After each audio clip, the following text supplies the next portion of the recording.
이제 11월 시작합니다. 11월은 축복과 감사의 계절입니다. 추수의 계절이기도 하고 모든 것을 1년 동안 하나님께서 주셨던 은혜가 무엇인지 잘 새하려 보고 그리고 그것에서 감사하는 달이 11월입니다. 11월. 그런데 제가 이걸 놓고 새벽에 기도를 했습니다. 새벽에 하나님 11월 달에는 우리 성도님들에게 주실 은혜가 어떻게 되는지 하나님 우리 성도님들이 어떤 은혜를 받아야 할까요? 제가 새벽에 한참을 기도했습니다. 새 달이 시작하기 때문에 물질의 축복, 눈에 보이는 축복이 아니라 하나님과 연결돼서 영적인 축복이 무엇인지 깨닫고 그리고 왜 신앙이 축복인지를 좀 알게 되는 귀한 우리 감사한 성도님들 이걸 놓고 새벽에 막 기도했습니다. 그러다가 하나님이 주신 말씀이 딱 두 가지였습니다. 오늘 이게 11월의 주제이기도 한데 축복과 감사 이 두 단어였습니다. 축복과 감사. 하나님이 이 단어를 딱 주시는 거예요. 축복이라는 건 그거죠. 하나님이 내게 주신 복이 얼마나 큰지를 깨닫는 거예요. 이게 주신 복, 그게 뭔지를 좀 알고 그리고 또 경험하고 감사는 하나님이 주신 것을 하나님이 주셨다는 것을 고백할 수 있는 그런 은혜가 있는 그러한 마음이었습니다. 그런데 이 두 단어가 딱 나오는 거예요. 근데 아직 해석이 안 되는 거예요. 하나님이 왜 축복과 감사라는 두 단어를 주셨을까? 해석이 잘 안 되는 거예요. 그래서 좀 생각을 좀 많이 해봤습니다. 그 기도를 막 하다가 이제 새벽에 아침에 기도가 끝나고 나서 성경 말씀을 딱 보는데 시편 말씀을 읽다가 딱 뭐가 다가왔냐면 시편 23편 말씀이 확 눈에 다가온 거예요. 이 시편 23편 말씀이 눈에 이렇게 이때문에 보이는 거예요. 이때문에 하나님께서. 그래서 이 주신 이 말씀, 그래서 이 말씀을 눈에 너무 크게 다가오고 감동으로 다가와서 이 말씀이 이 말씀 속에 축복의 감사가 있을까 하고서 자세히 말씀을 살펴봤어요. 근데 그 말씀이 읽는데 그냥 저절로 해석이 되기 시작합니다. 저절로 해석. 이 말씀은 시편 23편 말씀을 이렇게 보면은요. 이렇게 말씀을 보면 크게 보면 두 가지로 나누어집니다. 첫 번째가 뭐냐면 1절 그리고 나머지 2절부터 6절까지 말씀으로 쭉 나눠집니다. 이게 두 갈씩입니다. 두 갈씩. 첫 번째 1절은 이렇게 시작됩니다. 여호와는 나의 목자시니 내게 부족함이 없으리로다. 이게 이렇게 시작합니다. 그리고 나서 나머지 두 번째는 2절부터 6절까지가 다 하나입니다. 2절부터 6절까지가 하나님이 여호와는 나의 목자시기 때문에 내게 부족함이 없는데 그 부족함이 없는 것이 2절부터 5절까지 5가지로 쭉 설명되고 있는 말씀이 이 말씀입니다. 그래서 2절 그게 첫 번째 축복이죠. 하나님이 주신 축복. 그거는 뭐냐면 2절이 이렇게 됩니다. 그가 나를 푸른 초장에 누이시며 쉴 만한 물가로 인도하시는 도다. 이렇게 시작하는 거예요. 그러니까 말씀을 볼 때요. 이렇게 보셔야 됩니다. 말씀을 보는데 이 맨 뒤에 나오는 동사를 보셔야 됩니다. 동사. 자, 여호와는 나의 목자시니 내게 부족함이 없으리로다. 그 다음에 나오는 것이 인도하시는 도다. 그리고 그 다음에 3절도 인도하시는 도다. 4절은요. 4절은 주께서 나를 아니하시나. 그 앞에 또 하나가 있죠. 주께서 나와 함께 하심이라 주께서 나를 아니하시나이다. 그리고 5절은 내 잔이 넘치나이다. 6절은 내가 여호와의 집에 영원히 살리로다. 이 말씀이 눈에 확 들어오는 거예요. 그러니까 여호와가 나의 목자시면 하나님께서 5가지의 축복을 주신다라는 말씀입니다. 이 5가지 축복. 첫 번째 축복은 뭐냐면 내 삶을 2절이 그것입니다. 내 삶이 풍성해진다. 풍성해진다.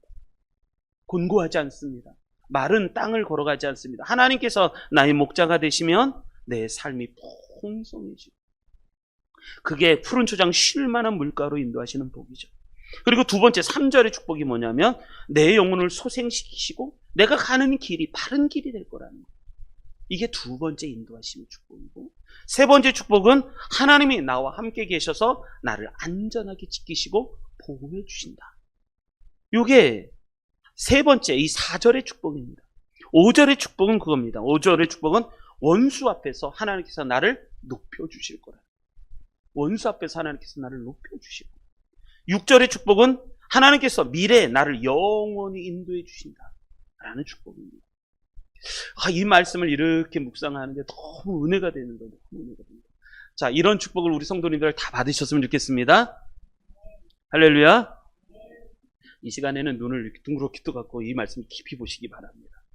자, 이 말씀을 볼 때 우리가 조심해야 될 건 우리가 기본적으로 성경의 말씀을 읽을 때는 두 가지 주의사항이 있습니다. 첫 번째, 우리가 익숙해진 성경 구절이 있습니다. 늘 읽다가 또 늘 언제나 예전에도 우리가 은혜를 많이 받았고 늘 익숙해진 성경 구절, 그것을 내가 다 안다고 생각하지 마시랍니다.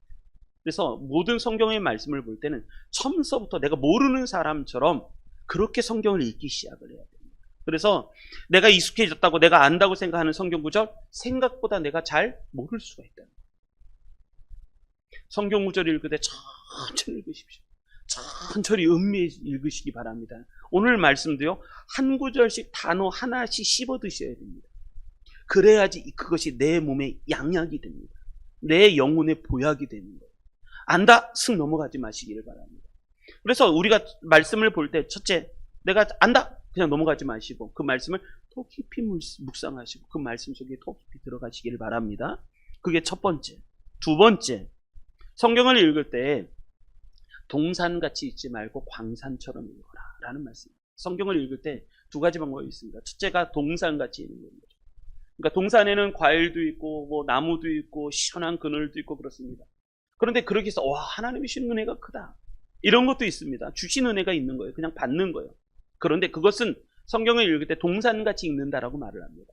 근데 그것을 넘어서서 그것보다 더 깊이 은혜를 받는 방법은 광산처럼 읽으시라. 우리가 다 아는 말씀이어도 깊이 땅속에 파고 들어가야 됩니다. 깊이. 내가 그 말씀의 속으로 광산에서는 노력하고 또 파고 들어야지 그 광산에 있는 그것을 캐내는 것처럼, 보화를 캐내는 것처럼 하나님의 말씀을 깊이 파시고 그 깊이 그 밭에 숨겨진 보화를 깊이 캐낼 수 있을 때 그 말씀이 내 말씀이 됩니다. 말씀은 겉으로 수박 겉들처럼 지식적으로 읽으시면 안 되고 그 말씀을 깊이, 그래서 하나님 앞에 하나님 이 말씀이 무슨 뜻인지 잘 깨닫게 해주십시오.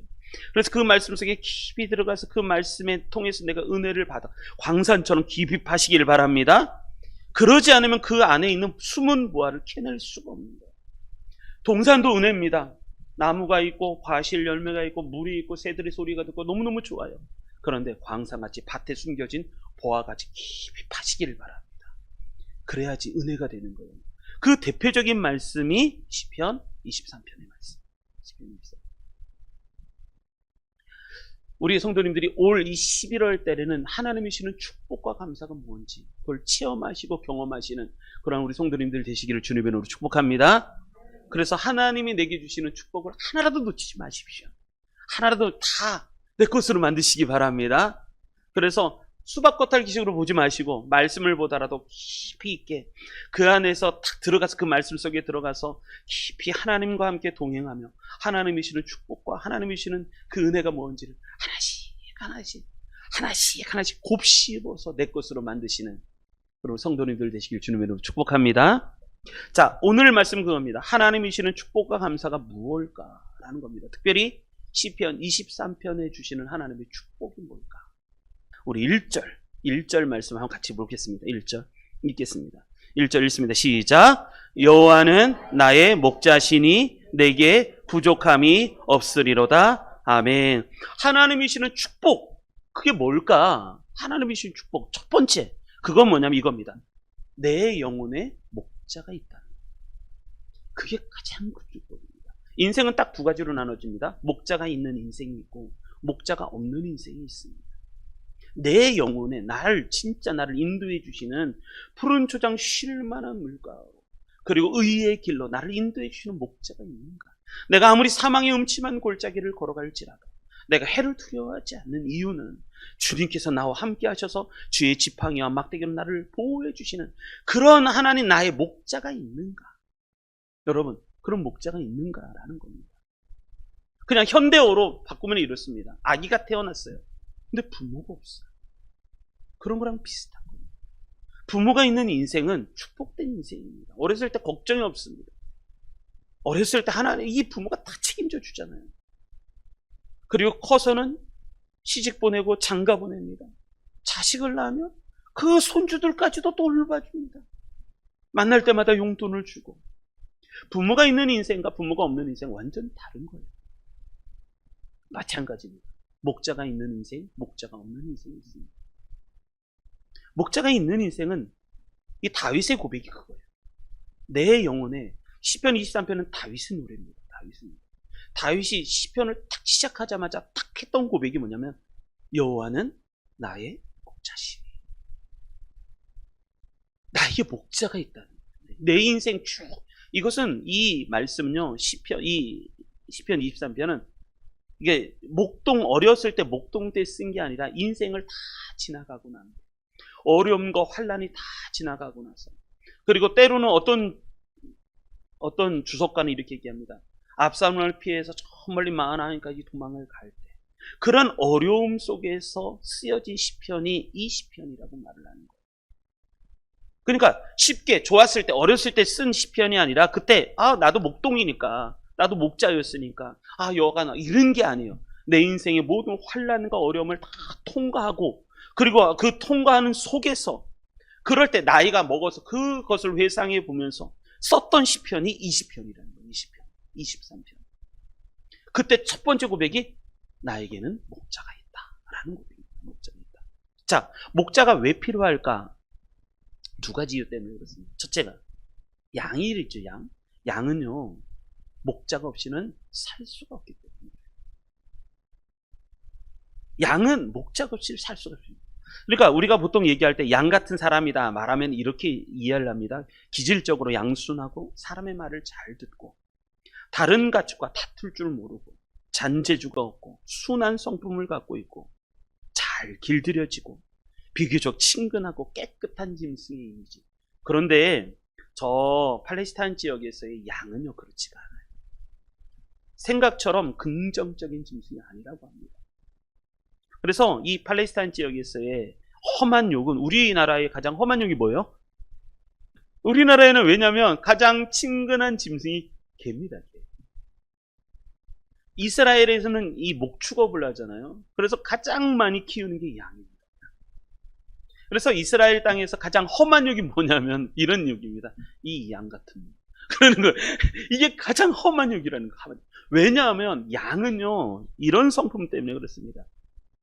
양은 굉장히 어리석습니다. 굉장히 어리석습니다. 그런데 어리석은데 양이 고집이 셉니다. 고집이 셉니다. 그리고 남의 말 잘 안 듣습니다. 양은 남의 말 잘 안 듣습니다. 그리고 욕심이 많고 그리고 지저분하고 게으릅니다. 양은. 그래서 이 긍정적인 대명사가 아니라 이스라엘 땅의 이 팔레스타인 지역에서의 양은요 목자가 없이는 살 수가 없는 짐승. 그래서 이사야서에서는 이렇게 얘기합니다. 이사야서에서는 이렇게 얘기합니다. 53편 6절. 이거는 어린 양이신 예수 그리스도를 상징하는 말씀이잖아요. 23편. 거기에는 이렇게 얘기합니다. 우리는 다 뭐 같아서? 양 같아서. 우리는 다 양 같아서. 그런데 그 양의 모습이 어떠냐면 그릇 행하여 각기 어디로 가요? 제 길로 갑니다. 제 길로. 그러니까 양은요 똑똑하거나 그리고 지혜롭거나 생각할 줄 알고 뭐 이런 게 아니라 어리석고 고집이 세서 지가 남의 말 잘 안 듣고 지가 가고 싶은 대로 가는 거야. 그게 양이에요. 다 양 같아서 그릇 행하여 각기 지 길로 가는 거지. 그런데 여호와께서는 우리 모든 죄악을 우리 주님에게 담당시켰다라고 말씀합니다. 그러니까 양은요 목자가 돌봐줘야 살 수 있는 존재. 그게 양입니다. 우리 어린아이들도 마찬가지죠. 어린아이가 성년이 돼서 스스로 자립하기 전까지는요 부모의 도움이 필요한 거예요. 사랑을 가장 많이 받아야 되고 돌봄을 받아야 됩니다. 왜? 그때 제대로 크지 않으면 나중에 커서 문제가 되기 때문에 그래요. 문제가 되기 때문에. 그런데 성경에 보면 이런 말씀이 있습니다. 양이 길을 잃어버렸습니다. 길을 잃어버렸는데 돌아오지 못합니다. 양이 돌아왔다라는 성경 구절은 없습니다. 양이 집을 나갔는데 잘 돌아왔더라. 그런 거 없습니다. 돌아갔는데 못 돌아오는 거예요. 그 이유가 두 가지라고 얘기합니다. 첫째, 머리가 나빠서 고집이 있어서 한번 자기가 가는 대로 가잖아요. 그럼 그 길을 간다는 거예요. 근데 두 번째가 문제예요. 두 번째. 일단 한번 대열을 벗어나서 이렇게 지 가고 싶은 대로 가잖아요. 그런데 이 양은 눈이 나빠갖고 근시안적이기 때문에 자기가 되돌아야 할 길을 못 찾는다. 그래서 양은요 한번 나가잖아요. 그럼 다시 돌아오지 못하는 거라고 말을 합니다. 그래서 첫 번째, 목자가 왜 필요한가? 우리도 마찬가지입니다. 목자가 왜 필요한가? 우리는 목자가 없이는 살 수가 없는 존재이기 때문에. 자, 두 번째, 왜 목자가 필요한가? 양은요, 목자를 떠나면 짐승의 먹잇감이 되기 때문에 그렇습니다. 어린 양이 광야를 가잖아요. 그럼 많은 짐승의 먹잇감이 됩니다. 먹잇감. 왜냐하면 양은요, 방어 기제가 없기 때문에 그래요. 사자처럼 빠른 발이나 강한 힘이나 또 날카로운 이빨을 갖고 그런 거 없어요. 양은. 호랑이, 치타. 또 기르는 목이 길어서 멀리 오는 적을 이렇게 멀리 볼 수 있잖아요. 미리 동태를 살필 수 있어서 피할 수 있는 기리는 그거라도 있지. 카멜레온은 비록 적과 싸워서 막 이길 수 있는 능력은 없어도 스스로를 바꾸잖아요. 색깔을 적으로부터 자기를 보호하는 색깔을 만들어서 변화를 시켜서 보호한단 말이에요. 스컹크, 여러분 스컹크 아십니까? 아무것도 없어요. 얘는 보호하는 색깔도 없고 딱 하나 그 있잖아요. 거시기한 거. 냄새나고 그거 하고 도망가는 거. 근데 양은요, 이것도 없고 저것도 없고 아무것도 없어요. 다리도 느려요. 눈도 나빠요. 뿔이 있는데 끝이 빙빙을 돌았어요. 적을 공격하기가 어려워요. 눈도 가시거리고 3m 넘으면 안 보이는데요. 그러니까 이빨, 어금니가 있어요. 인간하고 어금니가 비슷합니다. 그러니까 풀을 씹기에 좋은 이빨이지 물어뜯는 이빨이 아닌 거예요. 그러니까 성경에는 그렇습니다. 양이라고 말했을 땐 방어가 없어요. 목자가 돌봐주지 않으면 그냥 세상 짐승들의 먹잇감이 되는 게 양입니다. 그래서 목자가 필요한 거예요. 목자가 필요합니다. 그래서 양을 이야기할 땐 이렇게 얘기하죠. 양은 혼자서 살아갈 수 없는 동물이다. 누군가의 보호 없이는 생존할 수 없다. 누군가의 도움을 받아서 절대적으로 도움을 받아 살아가는 그러한 존재다. 그래서 목자가 필요한 존재다. 그걸 누가 느꼈어요? 다윗이 느꼈어요. 다윗이. 이스라엘의 왕. 지금도 가장 존경받는 이스라엘 왕. 다윗이 뭐라고 하냐면 여호와는 나의 목자. 나는 목자가 있다. 목자가 있다. 할렐루야. 네, 여러분, 목자 없는 사람이 너무 많습니다. 교회는 다니지만 내가 예수님을 믿는다고 말하지만 목자가 없어요. 내가 그냥 하고 싶은 양처럼 살아요. 각기 치기를 봐요. 내가 옳은 소견대로 왕이 없었더라. 옳은 소견대로 그냥 사는 거예요. 그러다가 뭐가 있냐면 여러분 인간은요 스스로가 스스로를 방어할 기제가 없습니다. 딱 양 같아요. 내가 다 지킬 수 있을 것 같죠? 아니요. 천만에. 돈 많이 벌면 모든 것이 행복할 것 같죠? 번 사람들의 모습을 보십시오. 마릴린 먼로라는 사람이 있습니다. 만인의 연인이고 세계 남성의 우상처럼 군림했던 여배우였죠. 근데 마릴린 먼로의 마지막 인생이 그렇게 끝납니다. 마릴린 먼로가 이런 얘기했습니다. 나는 한 여성이 가질 수 있는 모든 것을 가졌습니다. 나는 젊고 아름답습니다. 나는 돈도 많고 사랑에 굶주리지도 않았습니다. 날마다 수백 통의 팬레터를 받았습니다. 누구보다도 건강하고 부족한 것이 없습니다. 미래에도 그렇게 살 수 있을 것이라고 확신합니다. 그런데 웬일일까요? 나는 너무나도 공허하고 불행합니다. 뚜렷한 이유를 찾을 수는 없지만 나는 불행하다고 지금 느끼고 있습니다. 그러다가 어느 날 밤에 마릴린 먼로가 자살합니다. 자살을 할 때 마지막 남긴 글이 그겁니다. 나의 인생은 파장하여 문 닫은 해수욕장 같다. 나의 인생은 파장하여 문 닫은 해수욕장 같다. 그러면서 인생을 자살합니다. 이번 주에 어떤 집사님이 저한테 스티브 잡스의 마지막 병상에서의 메시지 이러면서 어떤 인터넷 글을 보내주셨어요. 스티브 잡스도 마찬가지였어요. 나는 사업에서 성공의 최정점을 찍었다 라고 말을 합니다. 다른 사람들 눈에는 내 삶이 성공의 전형이라고 보일 것이다. 그러나 나는 이를 떠나서는 기쁨이라고는 거의 느껴본 적이 없다. 이게 스티브 잡스의 고백입니다. 결과적으로 부라는 것은 내게는 그저 익숙한 삶의 일부일 뿐이다. 지금 이 순간 병석에 누워 나의 지난 삶을 회상해 보면 내가 그렇도록 자랑스럽게 이겼던 주위의 갈채와 막대한 부는 임박한 죽음 앞에서 그 빛을 잃었고 그 의미도 다 상실했다. 어두운 방 안에서 생명보조장치에서 나오는 푸른 빛을 물끄러미 바라보며 낮게 웅웅거리는 그 기계 소리를 듣고 있노라면 죽음의 사자의 숨결이 점점 다가오는 것을 느낀다. 그렇게 그 마지막 이야기. 여러분, 목자가 떠난 인생은요, 우리는 그렇습니다. 잘 사는 사람, 부한 사람, 이런 사람을 보면 부러워합니다. 부러워하죠. 물질, 명예, 이런 것을 가진 사람을 부러워합니다. 그런데 잘 아셔야 됩니다. 그 안에 영혼에 깊숙이 들어가면 그 영혼의 공고함이 얼마나 텅 빈 것 같은 인생을 살고 있는지. 여러분, 양요, 목자를 떠나서는 살 수가 없어요. 그냥 사는 거예요. 그래서 어떻게 사냐면 그냥 이걸 뭐냐면 체념하며 산다는 거예요. 그냥 사는 거예요. 그냥 사. 인간은요, 인간 스스로가 삶의 무게를 이겨내기에는, 혼자 이걸 이겨내기에는 너무 힘듭니다. 그 마지막이 어떻게 되는지를 뻔히 아는데도 그 길을 걸어가. 다윗이 고백하는 건 그렇습니다. 여호와는 나의 목자시라고 말씀합니다. 아구스티누스가 그러죠. 어거스틴은 참회록에, 제가 20살 때 참회록을 읽었는데 그 참회록을 보면서 제가 진짜 은혜를 많이 받았어요. 그러니까 시편에 다윗이 느꼈던 마음을 어거스틴이 느꼈다. 어거스틴이 이렇게 얘기합니다. 내가 내 하나님의 품 안에 안기기까지 내 영혼의 안식이 하나도 없었습니다. 내가 주님의 품 안에 안길 때 그제서야 내 안에 안식이 찾아옵니다. 파스칼도 그렇게 얘기하죠.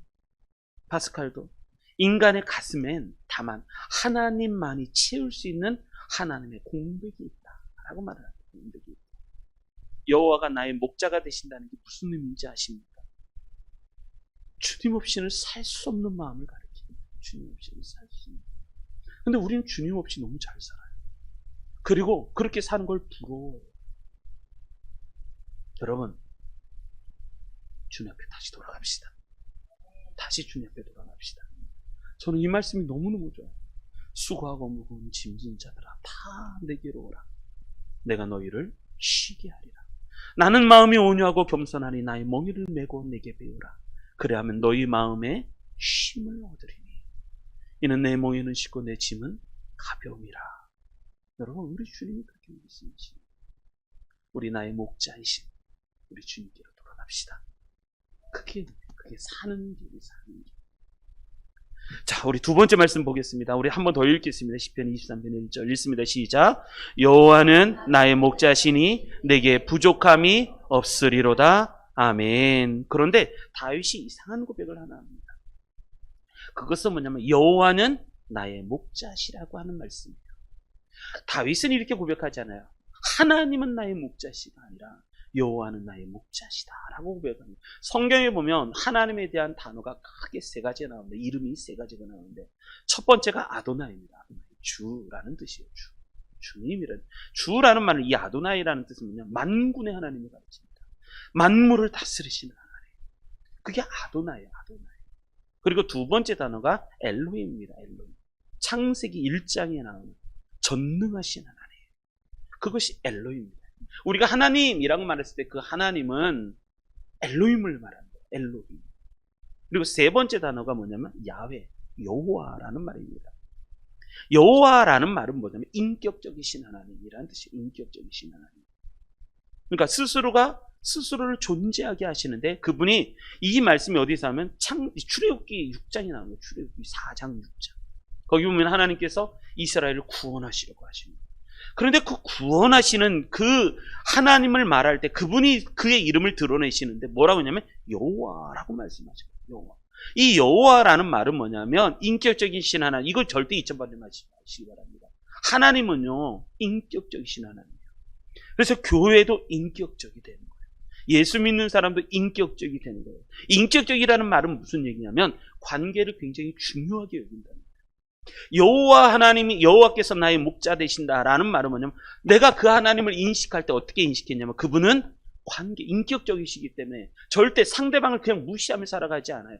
그 상대방을 충분히 헤아려주고 충분히 기다려 충분히 사랑해주고 그런 인격적이신 하나님, 관계적이신 하나님이라는 말을 하고 있는 거예요. 중요한 거, 참된 신앙은요, 참된 신앙은 우리가 얼마 동안 종교 생활에 익숙해져 있고 교회라는 모임과 제도에 길들여져 있는가, 그것에 좌우하지 않아요. 참된 신앙은요, 그렇게 얘기하잖아요. 오랫동안 교회를 다녔다, 거기에도 좌우하지 않아요. 참된 신앙은 어떤 거냐면 철저하게 하나님과 관계로 형성된 신앙을 우리가 참된 신앙이라고 말해요. 그러니까 하나님은 인격적인 만남을 통해 개인적인 관계를 통해서 구원하시는 하나님이시다라고 말씀하시는 거예요. 우리가 이 인격적이라는 말을 할 때 두 가지를 알아야 되는데, 첫째가 뭐냐면 하나님은 몰고 가시지 않는다는 거예요. 가령 카우보이들이 말을 칠 때 어떻게 모는지 아십니까? 총을 쏘고 위협을 가하고 책찍을 해서 목을 두르고 그러면서 끌고 다닙니다. 하나님은 그렇게 하시지 않는다는 거예요. 하나님은 그렇게 하시지 않는다는 거예요. 몰아가시지 않는다는 거예요. 하나님은요, 양을 잘 아시는 분이십니다. 양은 그렇게 해서 따라올 존재가 아니에요. 양은요, 말처럼 휘몰아쳐서 갈 수 있는 짐승이 아닙니다. 왜냐하면 양은 말같이 빠르지도 않고 소같이 튼튼한 다리를 가지지도 않았기 때문에 그래요. 양은요, 말처럼 다른 박질을 할 수도 없고 소처럼 또 오래 걸을 수도 없는 동물이 양입니다. 가장 다급할 때라고 해봐야 종종 걸음을 찌면서 약간의 거리를 두고 달아날 뿐이지, 양은요, 하나님이 그렇게 몰아가시면 양은 절대 못 따라와요. 그렇게 못 따라와요. 하나님은 그렇게 몰고 가시지 않는다는 거예요. 하나님은 천천히 그 앞에서, 참 이것도 은혜예요. 말을 몰 때는요, 뒤에서 몰아요. 뒤에서 확 치면서 몰아요. 막 치면서 말대는 총 쏘면서 막 채찍을 때리면서. 근데 양을 칠 때는 그렇게 모는 게 아니라 양은 목자가 앞에서 합니다. 그리고 피리를 불고 그리고 이름을 부르는 양들이 쭉 따라옵니다. 한 번은 그랬다고 하죠. 이스라엘 다녀왔던 어떤 관광객이 재밌는 체험을 하나 했습니다. 그러니까 이쪽에도 풀밭이고 저쪽도 풀인데 여기 고속도로가 쫙 나 있는 거예요. 그래서 차를 타고 가는데, 그러니까 양이 이렇게 건너갑니다. 이쪽 풀밭에서 풀을 듣다가 이쪽 풀에서 건너가는데, 이 목자가 급한 일이 생겼나 봐요. 급하게 해서 급한 일 보러 가고 일 보고 오는 거예요. 근데 목자가 없으니까 양이 딱 멈춰 있는 거예요. 고속도로에 딱. 그러니까 1000마리 정도가 딱 모여요. 빵빵 거리는데 양은 요동하지 않습니다. 막 후레쉬를 킵니다. 근데 양은 요동하지 않는 거예요. 근데 목자가 이를 다 보고 왔나 봅니다. 그러면서 딱 오면서 양 앞에 딱 쓰더니, 자, 가자 하고서 피리를 착 부르는데 양들이 다 그 목자를 따라 그냥 다 따라갑니다. 양은요, 그렇게 인도되지 않아요. 하나님은 우리를요, 그렇게 몰고 가시지 않는다는 거예요. 하나님은요, 왜 그렇게 몬다고 하더라도 양은 따라갈 힘이 없어요. 능력도 없어요. 우리의 인생을 이렇게 돌아보잖아요. 그럼 하나님은 이렇게 몰지 않으셨어요. 내가 하나 잘못하면요, 팍 때려갖고 너 정신 차려, 이렇게 안 하셨어요. 내가 무슨 실수 하나 할 때마다 막 욕을 하시면서 제대로 안 해, 그렇게도 안 하셨어요. 하나님은 기다려주십니다. 하나님은 그냥 기다려주십니다. 성경에 보면 그런 말씀이 있죠. 하나님은 어떤 모습으로 드러날까? 하나님은요, 천지를 창조하신 전능하신 하나님이세요. 그리고 원수를 다 이기는 전쟁에서 승리케 하시는 장군 같은 모습으로도 나타나요. 그리고 때로는 기적을 행하고 반석을 쳐서 물이 나오게 하고 불기둥, 구름기둥으로 인도하시고 홍해를 가르시는 그런 하나님이시면서도, 그런데 가장 중요한 하나님은요, 때로는 이렇게도 아버지의 모습, 아들이 다 재산 달라고 해갖고 아버지가 살아있는 재산들 저 먼 길을 떠나서 갔을 때 아버지는 그것도 다 기다려주십니다. 그리고 언제나 돌아올까 기다리시는 하나님. 그래서 성경에서 가장 하나님의 이미지를 그릴 때 가장 정확하게 그린 이미지가 목자. 목자가 가장 정확한 이미지. 전능하신 하나님이, 능력이 많으신 하나님, 그렇게 사람들, 하나님의 백성을 끌고 가지 않으시고 하나님은 목자같이 끌고 가시는 거예요. 그래서 뭐가 부족해? 그럼 그걸 채워주시고, 먹을 게 없어? 그럼 하늘의 만나를 내리시고, 고기가 없어? 그럼 매출하게 주시고, 물이 없어? 반석을 치고, 그래서 물을 주시고, 그렇게 인도하세요. 그게 뭐냐면 인격적이라는 거예요. 그런데 그 하나님 또 하나, 인격적이라는 말이 두 번째입니다. 그건 뭐냐면, 한 번 양이면 영원한 나의 양이라는 거예요. 영원한 나의. 그래서 하나님은요, 절대 하나님의 백성을 포기하지 않으신다. 하나님은 절대 우리를 포기하지 않아요. 여러분, 일수불태라는 말이 있습니다. 한 번 놓은 것은 절대 물려주지 않는 거라는 거죠. 하나님 앞에 한 번 붙들리잖아요. 하나님의 백성이 됐잖아요. 그럼 하나님은 절대 포기하지 않으셔요. 그리고 마지막 하나 더 보면 우리 한 번 더 읽겠습니다. 시편 23편 1절 읽습니다. 시작. 여호와는 나의 목자시니 내게 부족함이 없으리로다. 아멘. 우리가 감사하는 이유는 거기 있어요. 여호와가 나의 목자시기 때문에 그 다음 나오는 말씀, 내게 부족함이 있다 없다? 없으리로다. 이 부족함이 없다라는, 이 부족하다는 단어는 핫사르라는 단어입니다. 핫사르. 모자라다는 거, 모자라다. 결핍되다. 부족하다. 그런데 그 앞에 로, 부정어라는 게 있어요. 로라는 게 히브리어로는 로가 부정어입니다. 부정어. 절대 아니라는 거예요. 절대 아니다. 그러니까 여호와가 나의 목자시기 때문에 절대 부족함이 없다는 거예요. 절대. 이 절대라는 단어가 들어가요. 절대 부족함이 없다. 전혀 없다는 거예요. 전혀 없다. 왜? 하나님이 나의 목자시기 때문에 내 인생에 부족함이라는 것이 없다라는 거예요. 부족함이 없다라는 이야기는 무슨 의미냐면 간신히 부족한 정도를 벗어난다 이런 차원이 아니에요. 매우 넉넉하고 풍족하고, 그래서 부족함과는 아무런 관계가 없다는 거예요. 그것이 부족함이 없으리로다라는 단어예요. 그래서 마태복음에는 이렇게 말씀하시잖아요. 예수님이 그러므로 염려하여 이르기를 무엇을 먹을까, 무엇을 마실까, 무엇을 입을까 하지 마라. 이는 다 이방인들이 구하는 것이라. 너희 하늘 아버지께서 이 모든 것이 너에게 있어야 할 줄을 아신다 모르신다? 아신다. 하나님은 다 아신다는 거, 다 아시는 거예요. 내게 지금 뭐가 필요한지 하나님 모르실까요? 다 아신다는 거, 다 아신다. 그런즉 너희는 먼저 그의 나라와 그의 일을 구하라. 그리하면 이 모든 것을 너에게 더하시리라. 이걸 믿음이라고 해요. 믿음 있는 삶이다라고 말하는 거예요. 믿음 있는 삶. 여러분, 하나님은 우리를 그렇게 지어주시는 분이십니다. 자, 이런 제가 좋아하는 말 중에 하나입니다. 한번 따라해 보겠습니다. 내가 하나님의 일을 하면 하나님은 내 일을 하신다. 여러분, 하나님을 나의 목자로 모시는 사람은요, 내 인생을 살아가는 동안에 부족함이 없을 겁니다. 그분이 나를 채우실 겁니다. 부족함이라는 단어하고 상관없는 인생을 살아가게 될 겁니다. 우리가 지금 말씀을 쭉 봤습니다. 시편 23편. 이것이 축복의 말씀이고 우리 성도님들을 향해서 주시는 말씀인데, 이 말씀이 우리 성도님들이 말씀이 되었으면 좋겠습니다.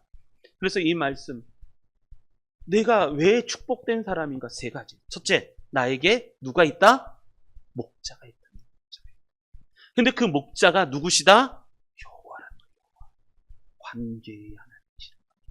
그래서 세 번째, 내게 부족함이 있다 없다? 없다는 거예요. 없다. 이런 은혜 받으시기 바랍니다. 그래서 이번 주는 이 시편 23편을 꼭 이렇게 꼭꼭 씹어 드시기 바랍니다. 마지막 결론, 제가 이 말씀을 드리고 말씀 마칠게요. 제가 이 시편 23편 말씀을 묵상하고 또 관련된 책을 보다가 어떤 목사님이 하신 이 말씀이 너무 은혜가 되었어요. 어떤 한 중년신사가 있었다고 합니다. 중년신사. 근데 이 중년신사가 이름을 알 수 없는 어떤 질병에 걸렸어요. 뚜렷한 병명도 없는데 몸이 점점 쇠약해져 가고 밤에는 거의 잠도 이루지 못하고 심각한 신경 증세까지 보였다고 합니다.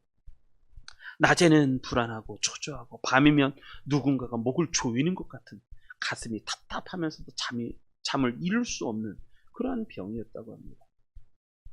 무엇인가 커다란 불행이 지금 곧 엄습할 것 같고, 사랑했던 사람들이 자신을 멀리하여 버릴 것 같은 그런 불길합니다. 안절부절 못해서 생활하고 있을 그때예요. 그래서 좋은 학교 나와서 또 좋은 직장에 들어가서 출세의 가도를 달렸지만, 촉망받는 엘리트였다고 하지만 서서히 침몰해 가고 있을 그때예요. 직장 딱 만졌다고 말을 합니다. 그리고 요양을 해야 되는 신세가 되어버렸어요. 그때 어떤 친구가 하나 찾아왔습니다. 그 친구가 힘들어하니까 신실한 신앙을 갖고 놓은 기독교 의사 선생님을 소개시켜줬어요. 근데 그 병원에 가서 의사 선생님과 함께 오랜 시간을 상담을 했다고 합니다. 그런데 그 친구가 그 선생님으로부터 많은 위로를 얻었습니다. 젊은 사람이 두서없이 자신의 이야기를 다 해주는데 인내심을 갖고 다 들어주는 것만으로도 참 위로가 되었던 거죠. 눈물 없긴 하소연을 다 끝나고 있을 때 의사는 간단하게 그러나 단호하게 이렇게 말하였던 겁니다. 선생님, 그 병 제가 고쳐드리겠습니다. 그 병 제가 고쳐드리겠습니다. 그럼 입원을 해야 합니까? 아니요. 그러더니 뭔가를 열심히 적었습니다. 그리고 봉투를 봉하고 나서 주면서 약국에서 약을 짓기 전에 집에 가서 조용한 시간에 이 봉투를 펼쳐보십시오. 그래서 이 사람이 집에 가서 식구를 다 물리고 밤 시간이 되기를 기다렸습니다. 침대 머리맡에 스탠드를 켜고 경건한 마음으로 봉투를 뜯어보았습니다. 도대체 이 명의의 처방이 무엇이길래 신중하게 자기에게 처방전을 뜯어보라고 그러나 하고 뜯어보았습니다. 진짜 약국처럼 쓰던 처방전이 나왔습니다. 처방전, 이름 아무아무개, 성별 남자, 나이 몇 살. 그러면서 처방전이 쭉 나오는데 이렇게 써있는 거예요. 처방전. 기아의 신속한 기회를 기원하며 다음과 같이 처방합니다. 약 이름 구약, 약의 종류 시편 23편, 약의 용법과 용량 하루에 5번씩 물 없이 천천히 씹어 드십시오. 부작용 아직 발견된 바가 없어. 기타 사항 꾸준히 드셔야 효과를 보실 수 있습니다. 이 사람 이 글을 읽고 너무 황당한 거예요. 그래서 처방전을 꾸기면서 쓰레기통에 던져버렸습니다. 그리고 분노를 느꼈습니다. 인생의 말년이 오니까 별 거지 같은 녀석들이 다 나를 희롱하는구나. 그리고 분노를 갖고 밤새도록 잠을 자야 되는데 밤새도록 잠이 들려고 애를 썼지만 잠이 안 오는 거예요. 그날따라 유난히도 잠이 오지 않는 거예요. 목을 조여오는 것 같은 고통 속에서 새벽에 벌떡 일어났습니다. 벌떡 일어났을 때에는 온몸이 식은 땀으로 흠뻑 적셔 있었다고 합니다. 그리고 자신이 그 미워하던 의사를 다시 생각해 봤습니다. 만약에 이 사람이 돈을 벌려고 마음을 먹었다면 약을 줘줘야지 왜 나에게 성경을 읽으라고 권하는 것일까? 그리고 엉금엉금 기어가서 쓰레기통에 던져버린 처방전을 다시 꺼내서 책상에 펴놓았습니다. 그리고 오랫동안 읽지 않았던 성경을 다시 꺼내서 펼쳐서 읽기 시작합니다. 그리고 조그마한 독서카드에 시편 23편을 적었습니다. 6절밖에 안 됩니다. 적었습니다.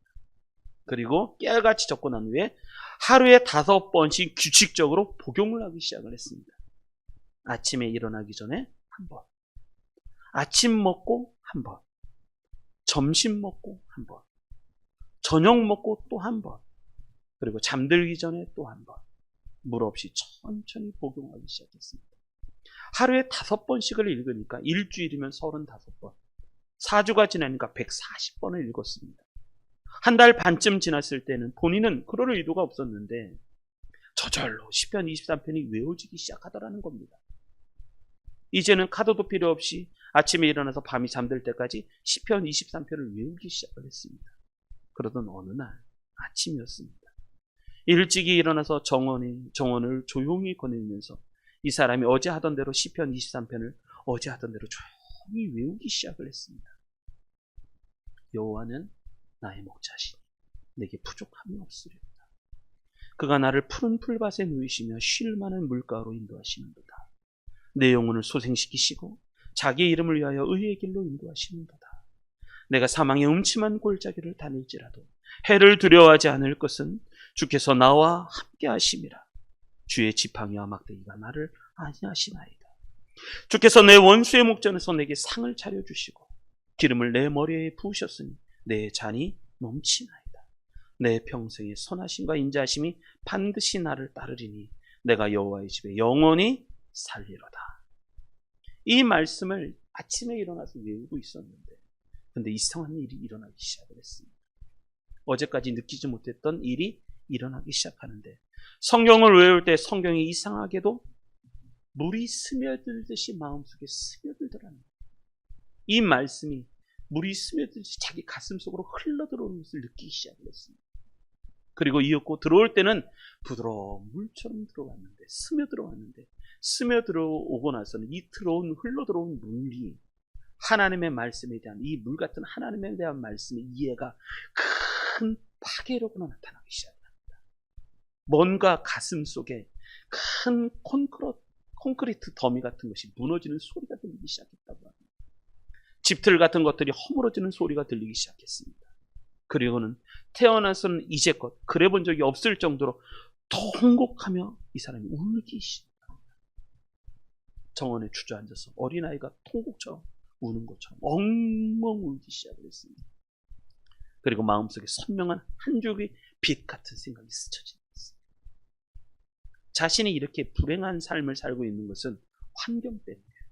건강 때문이라고 생각했는데 그 말씀이 물같이 흘러들어더니 뭔가 무너지는 소리를 내더니 자기 인생이 진정한 불행은 하나님을 목자로 모시고 살지 않은 것 때문에 하나님을 목자로 살지 않은 것에 있다는 것을 깊이 깨닫기 시작을 했습니다. 그리고 나서 무너지는 소리가 계속 들렸습니다. 그러고 나서 두 가지 공존할 수 없는 것이 지어집니다. 첫째는 무너지는 아픔입니다. 그리고 또 하나는 그 막 무너지는 것이 아픔이면서도 견딜 수 없고 이제껏까지 경험해 볼 적이 없는 큰 기쁨과 자유가 온 마음에 가득하기 시작했어요. 이 사람의 병이 나았을까요? 나았죠. 여러분, 저는 이 시편 23편의 말씀을 지난주 새벽에 기도하면서 하나님이 이 시편 23편의 복을 우리 성도님께 받았으면 좋겠다. 이 복을 받았으면 좋겠다. 아멘은 없어요. 이 복을 받았으면 좋겠다. 이 하나님이 나의 하나님이 되셨으면 좋겠고 나의 목자가 되셨으면 좋겠고 여호와가 나의 목자시니 내게 부족한 게 없습니다. 이 복을 받았으면 좋겠다. 여러분 11월 달은 23편의 말씀을 외우시기 바랍니다. 제가 외울 때는 어떻게 외웠냐면 이렇게 외웠어요. 여근의 내 주네 이렇게 외우기 시작했습니다. 첫 글자죠. 첫 글자. 여주네 내 주네. 그러면서 외우기 시작했습니다. 그리고 외우고 나서 이걸 다 썼어요. 그거 벌써 20년이 넘었어요. 자, 이번 달은 이 말씀이 내 말씀이 되게 하시기 바랍니다.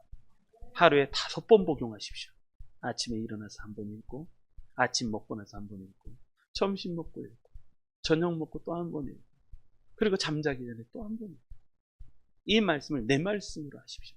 천천히 곱씹어서 드십시오. 그래서 우리 성도님들이 11월 달에 이 말씀을 목사님 저 다 외웠습니다 라고 하면 그날 다음 주에 한번 물어보겠습니다. 다음 주도 계속 말씀으로 은혜 받을 겁니다. 그래서 다음 주부터 만약에 다 외웠다면 선물도 드리고 그렇게 하도록 할 테니까 이 말씀을 진짜 다 외우시기 바랍니다. 다 외우셔서 11월 때는 축복과 감사가 넘치는 계절이 우리 성도님들의 계절이 되시기를 주님의 이름으로 축원합니다.